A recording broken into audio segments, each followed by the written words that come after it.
Sí, bueno, primero una disculpa de que pues mi cámara no sirve y pues no puedo prender la cámara. Y en segundo, pues, o sea, en sí, lo de la tarea, pues, o sea, sí se notaron las deficiencias, sociales, psicológicas y biológicas. Aunque biológicamente, sí me quedaron como que, no solamente deficiencias, también como que, mm, por decirlo, por cómo se desarrolló el niño, que decía que pues su flora intestinal o su resistencia al frío pues, no eran los de un niño, o sea, era un poco más avanzado porque pues ya estaba acostumbrado a esos climas, ya estaba acostumbrado a comer patatas así casi crudas. Entonces, o sea, sí tenía una deficiencia porque pues ya no podía comer como otros, o sea, pues ya no podía obtener las vitaminas o las proteínas de la carne cocida porque no la toleraba, pero al mismo tiempo pues también tuvo otros rasgos, ¿no? O sea, consiguió otros rasgos. Pues en lo psicológico, pues realmente volvió, o sea, ahora sí que caemos en lo mismo, ¿no? O sea, que pues sí se vieron muy retrasado en ciertas partes cognitivas, en la parte de la comunicación, en la parte de, social, pues igual, o sea, igualmente, no, que tuvieron problemas, o sea, tuvieron problemas como que para tratarlo, y ya cuando lo consiguieron, pues como que se apegó mucho a una figura, que en este caso fue una doctora. Y realmente me recordó mucho al caso de Jenny, la niña salvaje, que pues igual, o sea, realmente pues caen en el experimento prohibido, bueno, el pseudo experimento prohibido. Y pues ya sería todo mi participación. Muy bien, muchas gracias. Sí, vamos a escuchar a no sé si alguien más va a participar sobre esto y al final conjuntamos y comentamos. Yo sí gusta, maestra. Adelante. Bueno, también lo que me llamó mucho la atención del caso, aparte del concepto biológico, psicológico y social, era el concepto histórico, ya que esta historia se centra a finales del siglo XVIII y pues también tenemos que tener esto en cuenta al momento de analizar el caso, pues ya que era tratado, en este caso, el niño Víctor como prácticamente como un animal en el ámbito social, tenía en el ámbito psicológico, tenía déficits hasta de enseñanza y se consideraba que era como, como carente mental, o sea, y pues al momento de ser criado por perros, también eso influyó mucho en su alimentación y en su desarrollo biológico, como su estatura, que era aproximadamente, según esto, de 4 pies y medio, que sería 1,37 metros, más o menos. Entonces, también todo esto se me hizo como muy extraño y, o sea, un buen caso de estudio, porque prácticamente el niño fue criado por animales, o sea, no podemos querer cambiar su entorno y menos con los tipos de maltratos que se utilizaban en esa época, porque al ser tratado como animal, el niño era golpeado, maltratado, porque supuestamente no entendía lo que una persona normal debería entender, cuando al momento de ser criado por animales, esto influyó en su momento de desarrollo. Bien. Muy bien, Sergio. ¿Hay una aportación más, Toño? Ah, sí. Adelante. Bueno, yo lo que más me llamó la atención, como también mencionaba un poco Sergio, era la parte de lo, como más que nada psicológico social. Como mencionaba que era un sujeto de estudio, pero por ejemplo lo que más me llamó a mí la atención de todo el caso fue cuando le estaban como poniendo pruebas de enseñanza, que se referían a él como pues una persona, pues creo que se referían como un idiota, algo así. No me acuerdo exactamente la palabra, pero bueno, por ese lado como que sí lo noté un poco muy radical, ya por el hecho de que, bueno, teniendo en cuenta que no estuvo como en la misma construcción social, estuvo en otro, pues ahora sí que en otro entorno, pues es razonable que no tenga como a lo mejor la misma capacidad y que sea un poco más difícil ya a estas alturas como irse adaptando a eso, entonces que lo tengan como en un concepto tan radical, aún pues, por ejemplo, viendo que después le costó tanto tiempo adaptarse como, por ejemplo, a una persona que fue con la mujer que, pues, con la que siguió viviendo. Fue como lo que más o bueno, me impactó, por así decirlo, que que aún siendo como expertos lo tomaban de una manera tan radical, como aún sabiendo su situación. Ok. Muy bien, Toño, muchas gracias. Bueno, vamos a conjuntar las aportaciones de los tres y a comentar. Justo como han estado señalando, bueno, es un caso bastante escandaloso, bastante inusual, que por el contexto, como señalaba Sergio, pues tiene mucho que ver el asunto, bueno, cómo es que, hasta dónde llegaban los avances de conocimiento sobre el tema del comportamiento humano y este asunto de la adaptación y este tipo de casos. Como señala Carlo, también el tema de los estudios del comportamiento en ese intento por querer como homogeneizarse con los métodos científicos, en este auge del positivismo, se pretendía como de equiparar a las ciencias sociales y sobre todo este tipo de estudios como los psicológicos, todo lo que tenía que ver con adaptación, desarrollo y comportamiento.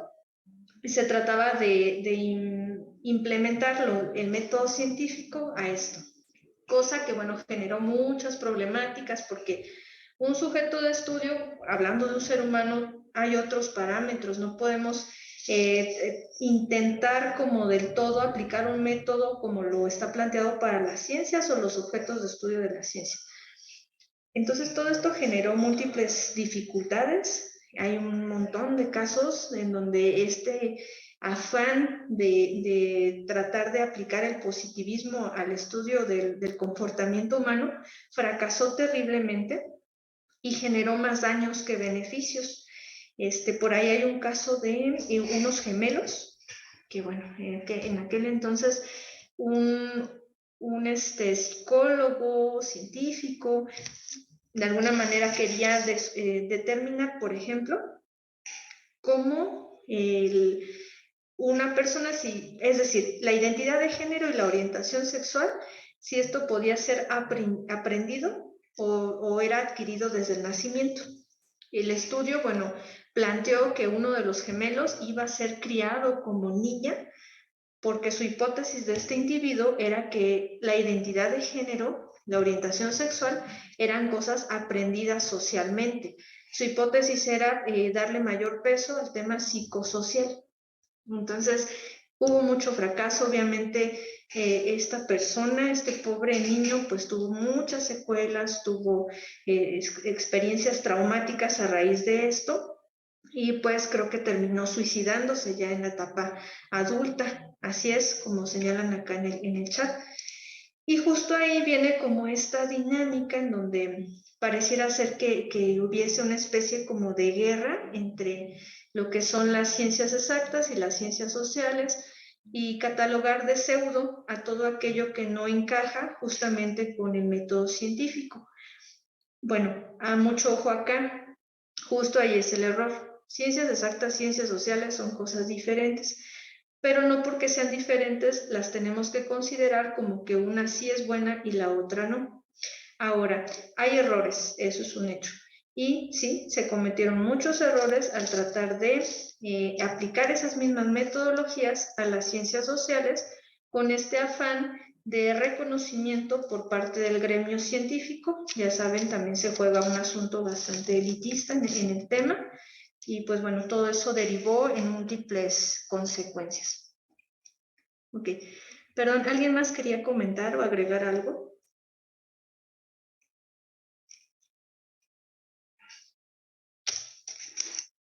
¿No? Ok, bueno, pues vamos a continuar.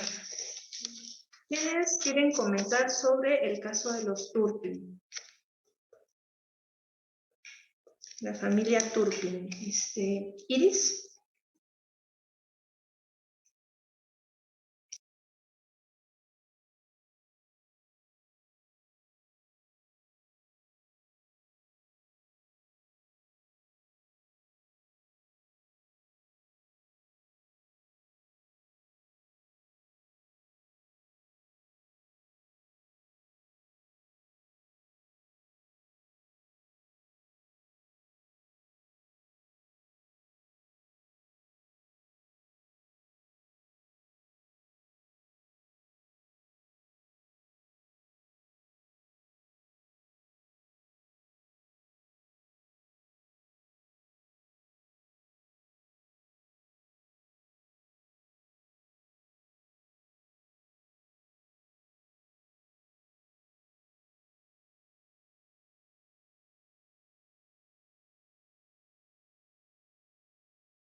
Muy bien, Iris.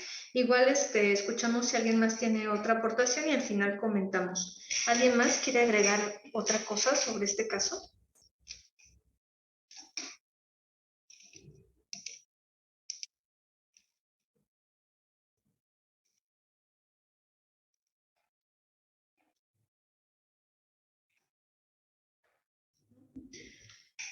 Bueno, vamos a comentar entonces. Como comenta la compañera Iris, justamente también se ve muy marcado por obvias razones, por el derivado del tema de la desnutrición y el descuido, toda la atrofia muscular que generó, además de estos daños y secuelas cognitivas que les provocó todo esto a los niños Turpin. Hay muchas habilidades cognitivas de los cuales pues no pudieron desarrollarlo adecuadamente.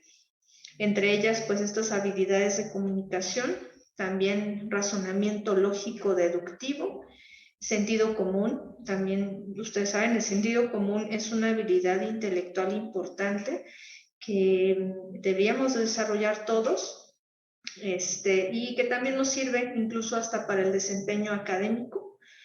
Y bueno, ya saben, la inteligencia en sí no solo abarca el tema de que saquemos 10 en las materias. La inteligencia tiene que ver con cómo saber hacer, cómo lo desarrollamos en la vida cotidiana, con nuestro entorno y en casi cualquier actividad que desempeñemos. Ahí se pone de por medio la inteligencia. Entonces hay actividades para la vida que de repente, pues a lo mejor alguien puede ser un genio para ciertas cosas, pero en el tema de la vida, pues a lo mejor de repente nos van fallando ciertas cosillas, ¿no? Y bueno, el caso de los niños Turpin, pues ellos estaban fritos, ¿no? Porque aparte del tema de lo académico, como tal, pues no tenían una experiencia como cualquier otro niño de su edad. El hecho de ser educados en casa, pues generaba también una visión muy reducida de lo que era el mundo. Seguía fomentando esa simbiosis familiar también. En psicología, bueno, se adopta este concepto llamado simbiosis de la biología, pero acá se le da otro sentido, un poquito similar, pero más bien en el rollo de las relaciones humanas. ¿Cómo podemos entablar relaciones humanas simbióticas? Que somos demasiado dependientes de otros, que siempre estamos ahí sí como unidos.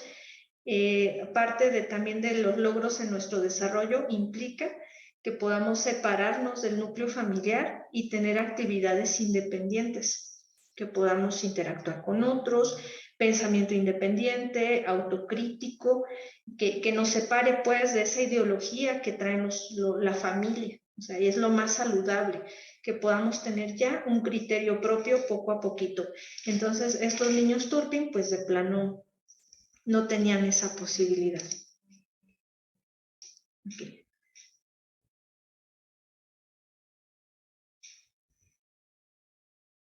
Perdón, voy leyendo los mensajes del chat, discúlpenme.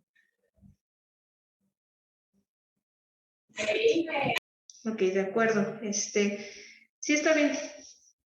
Ya después platicamos lo de si faltó como por ahí escuchar algo de lo que dijimos y ya después lo repetimos.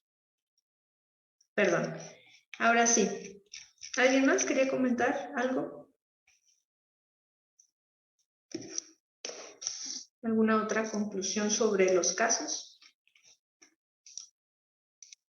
Sergio. Maestra, por ejemplo, cuando nos comentó lo de la familia Turpin, yo también busqué esa